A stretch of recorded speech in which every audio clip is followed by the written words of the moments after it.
Unveiling the essence of cedar plank in English.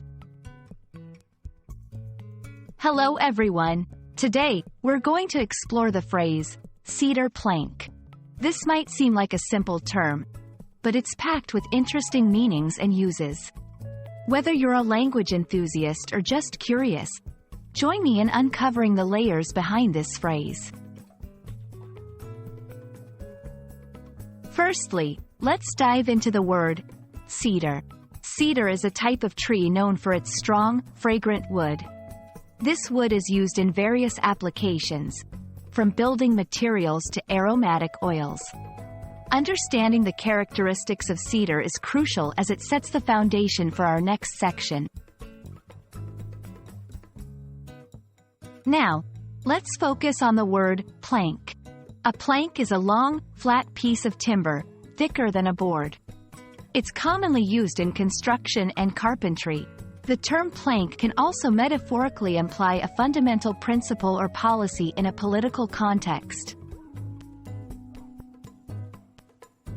Combining the two, cedar plank refers to a plank made from cedar wood. This term is frequently encountered in culinary contexts, especially in grilling or smoking food. Cedar planks are prized for imparting a unique, smoky flavor to dishes, particularly fish like salmon. Interestingly, cedar plank can also evoke imagery beyond the literal sense. It might remind someone of rustic, natural settings or be used in literature to depict a certain atmosphere or setting.